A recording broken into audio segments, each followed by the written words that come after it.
What is up, YouTube? Game 888 here, and welcome back to Traptrix in Depth.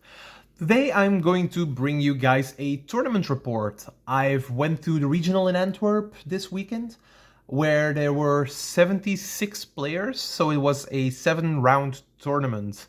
I brought Traptrix, of course, else it wouldn't be Traptrix in Depth. And on the tournament, I actually kind of did well, I think. I went 4-3, which sounds bad, but I started 4-0, which actually I was happy with at that point. I faced 7 different decks, and I only won 1 die roll, I think. Maybe 2. We'll see. We'll see on the when I go over the matchups. So I kind of wanted to tell you guys my matchups and what went wrong or good during the matchups in like when we get to look at them. And I'm gonna go over the deck profile while I'm talking. So I'm gonna say all the matchups first before I start things off by going into depth. So remember, I won the first 4 and then I lost the final 3. So first things first, round 1 was against Fluanderies. Round 1 was against Chimera. Then I had to go up against Salamangreat. Round 4 was against Melodious. Round 5 was Snake Eye, Pure. Round 6, 60 card Paleozoic. And then round 7, I had to face a Ubel Horus Unchained deck. So yeah, 7 rounds in total.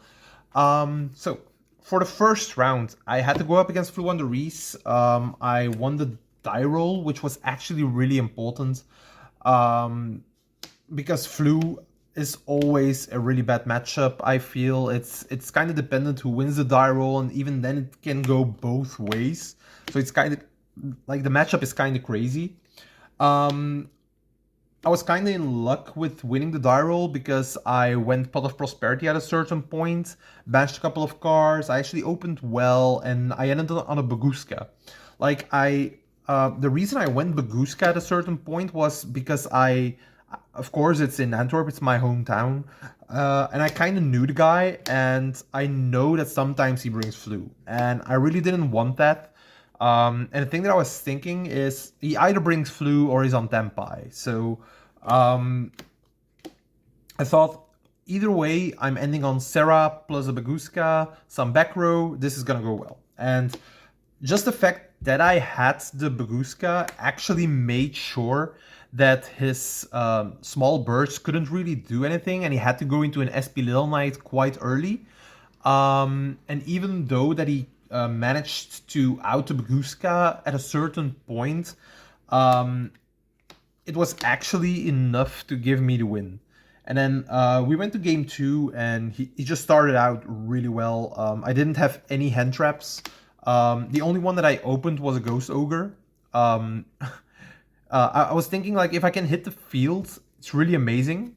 But the guy starts out with what's it called? Dimension Shifter. So yeah, there went the Ghost Ogre, of course. Ghost Ogre, like, as you all know, it has to go to the graveyard for its effect to destroy. You can't even, like, if they use Shifter, you can't even discard this, so it's kind of stuck in there.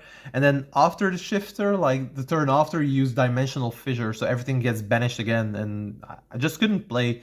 I only opened the one Ghost Ogre, and that's really not enough against Flu. He just had everything. Like, he had the map, he had Robina, he had, like, everything. It was crazy, and yeah, I couldn't really play through that. So game 3, I actually went into the Durandal combo line with Parallel Exceed while he had evenly matched. So I was really happy that I went into the Durandal line, just because it won me the game. So yeah, 2-1 against Fluanderies. Round 2, I had to go up against Chimera, and like, it was crazy. He started one die roll, but my hand was crazy. I had Imperm, I had Ash, I had Ghost Ogre, and then I think it was Mantis Field Spell. It's like I couldn't pick a better opening hand, I feel. Yeah, kind of crazy, but like he just tried to play he couldn't. I stopped everything, and then I just took full control, and it was all over there. So yeah. Game 2, kind of the same thing happened, because he went first. I opened, I had an Imperm. He summoned his Chimera, like the Gazelle. I Impermed it, he didn't have any follow-up, just a couple of hand traps in his hands as well. And nothing that I couldn't play through, actually, because I had the Parallel Exceed as well. I had Mantis plus Field Spell, so I just went off. I just took control again, so that was pretty much game there. 2-0. And then round 3 I had to go up against Salamangreat, and I have to say I'm gonna leave this card right here. So there can be only one against Salamangreat. So game 1 was the funniest. We both opened up Imperm, Veiler, Ash Blossom. We both had it in our opening hand. Like after we traded our first turn, we both knew it was kind of funny. He couldn't play through the 3 hand traps that I had. On the other hand, I could, like, the least that I could do was at least Serra and still set a trap card while having the Arachnocampa. So that was still kind of decent, and then he just couldn't play through it, so game 1 was for me. Game 2, on the other hand, was the complete opposite, because I didn't open, like, I had one hand trap, I feel like. I think it was an Ash Blossom. And I was trying to keep it for something, but it didn't really matter because his field was just too big. I couldn't really do anything about that, and I just stopped it. Like, I didn't want to go into a longer game. I just wanted to go to game 3. And then game 3 happened, and this was my opening hand. So I opened the Tisibu, I opened Parallel Exceed, I opened Phantasme, I opened Nibiru, and what else did I? What's something else? It wasn't a trap, it was another hand trap. Was another hand trap. Which one was it again? Oh, why can't I remember? I think it was a Veiler. So I had like this opening hand. And I was like, oh, I can't do anything with this. I am not playing Almirage this time around. So while I was kind of sad, I also knew, like, going first, I can just set the Tisibu and kind of be safe. And my opponent, he summoned Foxy, didn't use the effect because he didn't want to run into something. Also probably wanted to use the Reborn effect later on. I wanted the Foxy to get out of the field. I wanted the Bailings to come because I had the Phantasme. So I didn't flip this up. He summons the Bailings and I go, okay. And then Chainlink was Chainlink 1 Bailings, Chainlink 2 his Parallel Exceed because he had a Parallel as well. Chainlink 3 Phantasme because it has to be on the trigger for the summon.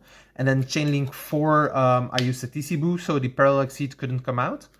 I summoned the Phantasme, draw 2 cards, put one back, and I drew... this one I do know. I drew into Arachnocampa and another Parallel Exceed. So I just put the second Parallel back into the deck, keep the Arachnocampa because I know I have this. So I at least can play somewhat in my next turn, even if he breaks the Tisibu. The reason I put Phantasme in defense when the Tisibu was there is because I wouldn't... like, he has the Foxy in graveyard, and I can't allow him to use the Foxy to pop the Tisibu. I don't want that. And if he goes Bailings, attack into Phantasme to crash it, he can go Foxy and then pop the Tisibu, and I didn't want that. So yeah, Phantasme in defense. And then when it comes to me, like, he had to stop his turn, he had nothing. So I actually top deck Mantis, which was, like, it was amazing. I can't say anything else about that. So I go Mantis, summon it, link it up for a Serra. So I'm now with a Phantasme and a Serra under Tisibu. I can do that because Mantis is Insect, Serra is Plant. So that's gone. Trigger the Parallel Exceed, so I get it on the field, but I cannot use its effect to summon another one, of course, because then I would have 2 Cybers, so that's not possible. Use the Arachnocampa to special summon it. Use the Serra's effect to set a Gravedigger's Trap Hole right here.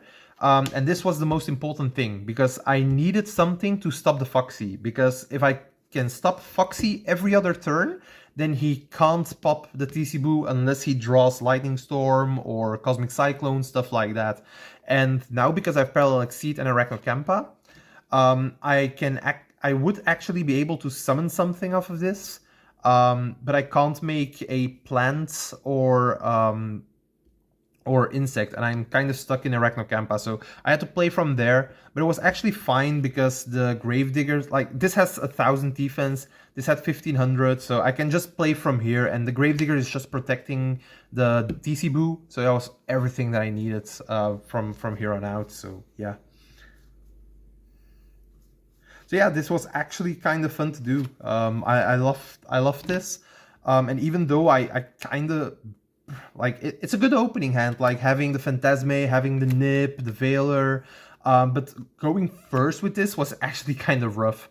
So yeah, I think I summoned this in attack position in this one as well, just so I can attack with these, I think. And then I put this in attack, just ran over the Bailings, did some damage, and then because he couldn't out the TC Boo with the Gravediggers, he actually scooped it up right there. So, I was actually kind of like, that match blew my mind how good TC Boo is, which is crazy. I didn't know it would have been that great. Like, for real, I'm never the one to play hand traps seriously, because I think hand traps suck.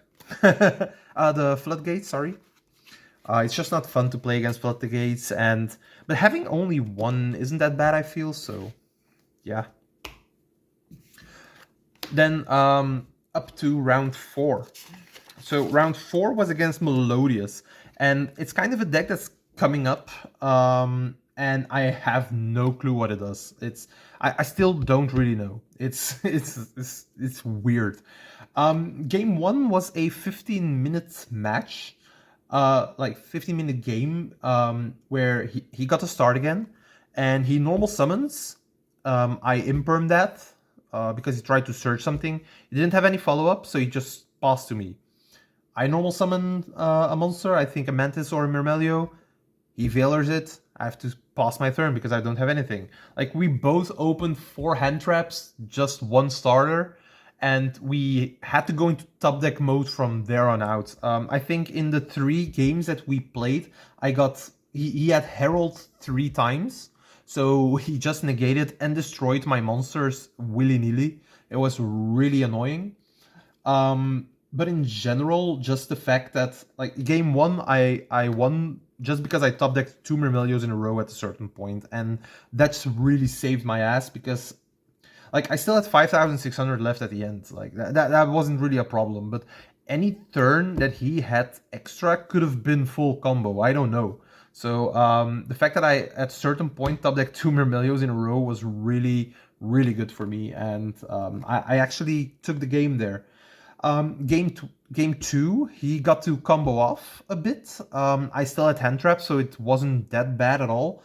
And I actually had the Great Super Ancient Organism as well, so as soon as I put it up, he had problems outing it. But the worst problem for me was actually that he played the level 3 that boosts their attacks. So he just summoned a couple of the little ones, and yeah, it was game. So against Melodious, if you have other cards to stop their effects, the Grave is actually good, the Grave Super Ancient Organism. But otherwise, the Grave on its own, not the best, actually. And then we went to game 3, and that was actually a really big match, because I had my combo turn 1. He tried to break through, it moved back to me. Like, it was moving back and forth all the time, and eventually I came through. So yeah, there was actually going 4-0 at that point, which was really fun to do. Round 5, I had to face the winner of the event. So let's continue with the deck profile, I guess, as well. I had to face Pure Snake Eye. The guy won the event eventually, so I wasn't really surprised. He was a really good player. game 1, he won the die roll, but he kind of bricked. So I was pretty free to move afterwards, which is lucky, of course, because I got a free game 1 there, I feel. Even though he had like a lot of hand traps and board breakers and stuff. So and this deck really can't OTK easily through hand traps. So that's always a thing.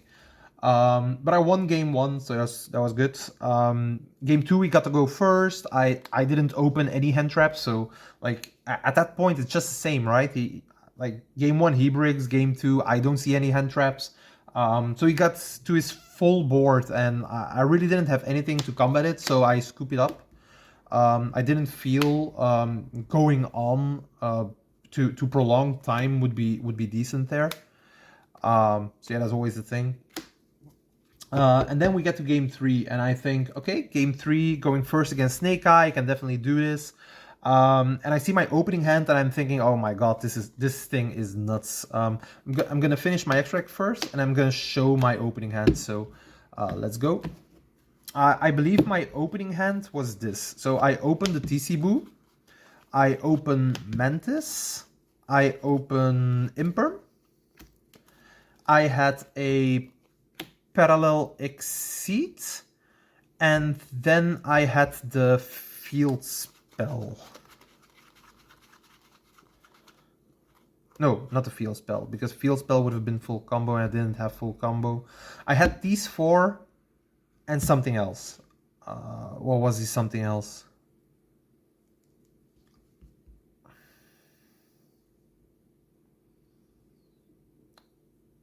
I'm thinking.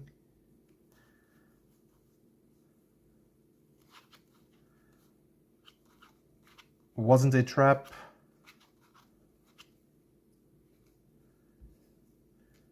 I think it was a hand trap still. So I had these, and I believe, wasn't the bell, wasn't the Veiler. I really don't know anymore. So I had these 4 and something else. I couldn't remember for the life of me. Oh yeah, Phantasme. Yeah, so this was my opening hand. I thought it was kind of well. So the thing that I did there is let's keep this to myself. I go Mantis, use the effect, add Arachnocampa. Let's go Serra. So put this in grave, go Serra, and then trigger the Parallel Exceed. Now at this point, I don't know my opponent has Ash Blossom in their hand, but that'll come in a second. He has it, but he decides to keep it. He wants to have it in his hand for the reason that I'm gonna post after my hand. So Parallel Exceed effect, summon the second one, and then right here I'm thinking, okay, I can extend a bit if I want, but I already have the Arachnocampa. I don't have a trap hole card, so I can decide to use Arachnocampa, set Holotea, and then ditch the Imperm, but I don't really get a lot of value from it, and I kind of want to keep my Arachnocampa. The thing that I could have done is use the Holotea, of course, after the Arachnocampa, and then still made a Rafflesia or a Pinguicula on top of everything, but I would have lost the Imperm. So the thing that I was worried about is the Snake Eye Ash, the stuff like that. If I have the Imperm, this card can end their board instantly. I also have the TC Boo, and I still have the Phantasme, which are all really good things. So the thing that I decide to do, instead of going in a big-ass combo, I'm going to go overlay the 2 Parallel Exceeds, and I'm going to go into the Durandal line. So I'm thinking, okay, Ptolemy it up. Next I'm going to go Arachnocampa, use Serra, and I'm going to set a Gravedigger's Trap Hole. I thought this would have been a really good end board. Let's see if I can... This is kind of squeezing it in because you can see the names, so that's actually fine. And I'm thinking this is a fine opening hand because these are sets, they are protected from things like Lightning Storm, Feather Duster, and then there's always a Ptolemaeus, which can go... Okay, I can overlay... I can use the overlay materials to summon the Rendell. So let's put Diamond underneath for the end phase. And I'm thinking, okay, this is fine. I don't need to do more. I can end it on this and just be fine. The thing, I probably should have used, I should have set Holotea instead of the Graveyard Trap Hole, and then maybe not use it. Just keep the Holotea. That would have saved me the game as well. So his turn starts, and I'll go Ptolemaeus in the draw phase because I'm just thinking, okay, if he has a talent, then he can't use it in front of anything else. So I want to summon the Durandal right here. So the thing that happens here is he goes Chainlink 2 Wanted to search for Diabellstar. Chainlink 3 Droplet. Discard Ash and send the Wanted to the graveyard to negate Serra and Ptolemaeus. So Serra and Ptolemaeus are now offline, basically. So this is already happening. I'm gonna put some die on them so we know that they are negated. I'm thinking, okay, it's still fine. I have the TC Boo, I have Impum, I have Gravedigger Trap Hole. My card still can't be destroyed because of the Arachnocampa. It would just suck if he has evenly matched. But he continues, summons the Diabellstar, special summons it, doesn't use the effect, and he goes into battle phase to ram over my Arachnocampa. So this goes to the graveyard. Right here, the guy goes Thrust, because I used my Ptolemaeus already, searches Harpy's Feather Duster, cleans my board. Really nice play. It wasn't something that I was thinking that he would do. And I would have played around it in so many ways. If I had set the Holotea, after he cleans the board of the Arachnocampa and he goes Thrust, search Harpy's Feather Duster, I can just go Holotea, summon the second Arachnocampa from my deck, and then I'm safe. I keep these two. And that would have been a completely different game already. The other thing that I could have done is I could have kept this in my hand. Could have kept the Arachnocampa together with the Phantasme. That way I wouldn't have the Gravediggers, of course, but these two alone, and my opponent would have been triggered probably to use the Harpy's Feather Duster then. And I go Arachnocampa, save my cards, basically. That would have been another thing that I could have done. Or, of course, if I just went into the combo, instead of making the Ptolemaeus, I should have made Pinguicola.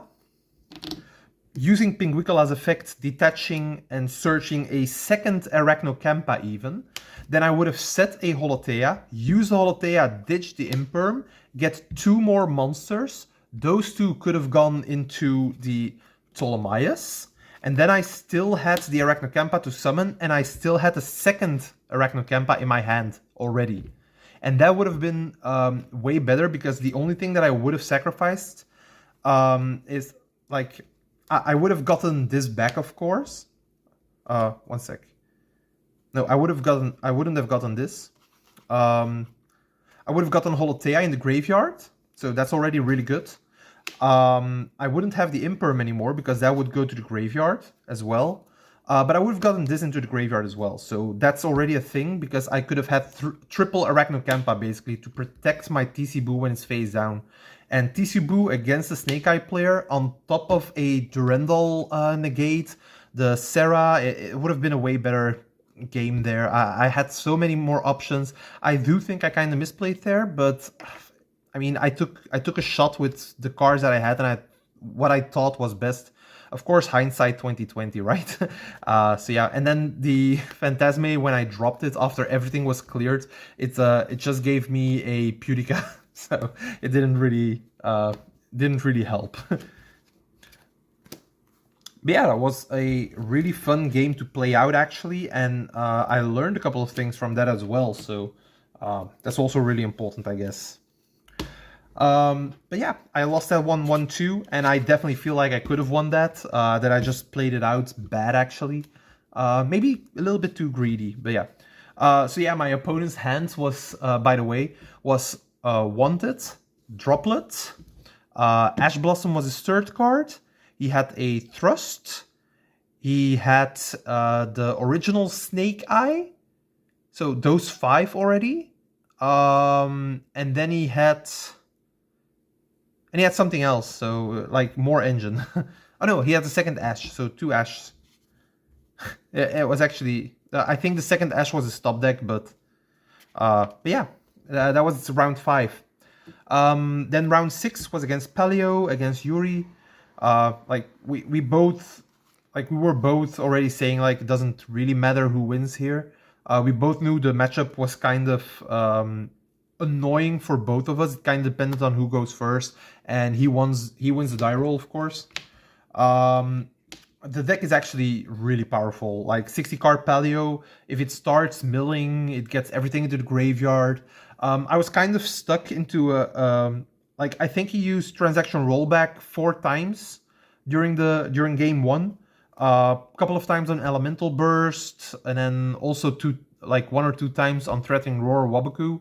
So I just couldn't get through, and that's really the most annoying thing in the deck. The fact that he was playing triple Waboku, triple Threatening, 2 or 3 Threatening Roar, and then also the Rise to Full Height package. So, like, you can't attack through that board. And I actually came kind of close because he used Rise to Full Height so many times. I just had to get in once, but I just couldn't get there.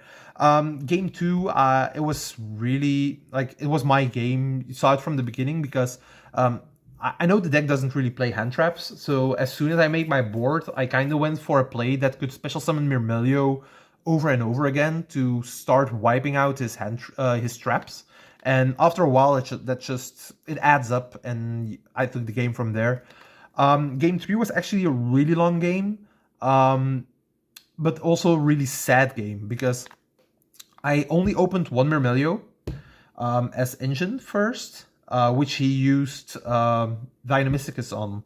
And the fact that he banished my Myrmelio was actually really important because he got a little bit of damage in with one Canadia that he had. And that damage was actually enough so I couldn't, I couldn't get over his board anymore.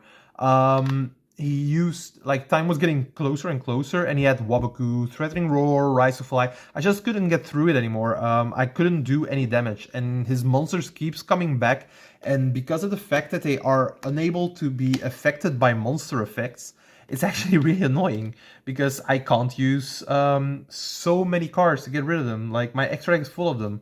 I have the Link 3 of Traptrix, the SP Little Knight, Time Thief Redoer, even the Typhon, it doesn't really work against those cards, and that's actually really sad.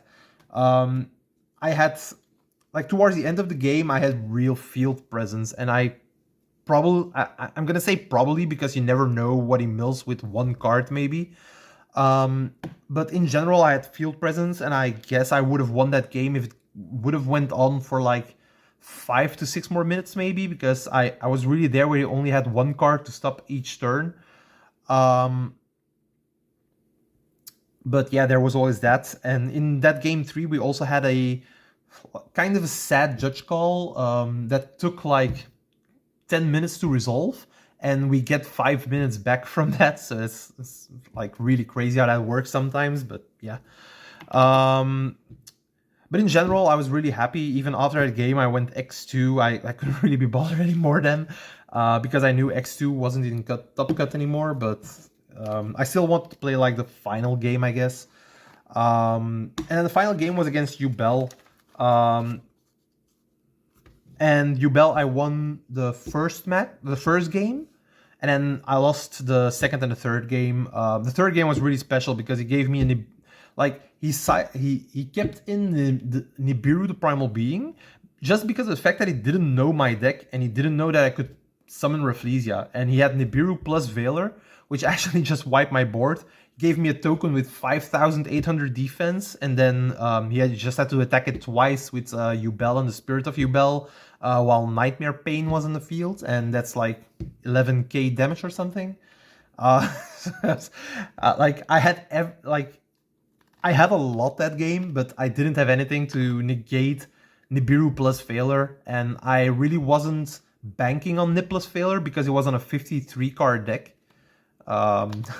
So yeah, kind of random that I lost that one, but it was really, like, it's deserved, of course. Like, I kind of had to play into Nip, just because of the cards that I had. I opened Mantis plus Field Spell, and that combo plays into Nip if you don't have any other traps, because if you go Mantis and you use the effect, if you go with the Arachnocampa, you'll only get Serra, Arachnocampa, and one trap. That's everything that you get. So the thing, because I had a field spell, let's get to there. If you want to go full combo, the thing that you do, you go Serra, of course, always Serra. And with the Mantis, you Surge in Myrmelio. Because Myrmelio, you can normal summon it still, and then Myrmelio searches any trap hole that you want, like the Gravediggers. And then with the Serra, you get to set the Holotea. So stuff like that. And then when you use Holotea, so like you go Gravedigger, send it to the graveyard, you'll special summon Dionea. And sadly, this is summon number 5. So you use Dionea as effect, you're gonna set the Gravediggers again, and then you get nipped. Which, like, it was the first, like, it's the only time that I got nipped during the entire tournament.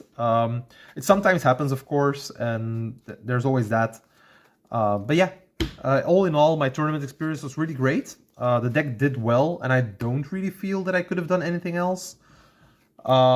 Like during the Snake Eye matchup, I'm pretty sure I should have won that game if I didn't make the wrong judgment call there. The Paleozoic matchup, I can't really do anything about that. It's time rules. Time sucks for everyone, I guess. And then the final match, I definitely just lost that one to a nip. But yeah, that's it for the tournament experience. I feel like 30 minutes. Damn. I hope you guys learned something from my tournament experience, and the next video is probably going to be I really don't know, maybe some opening hands just for the deck, and then we'll see from there on out. So yeah, see ya, ciao.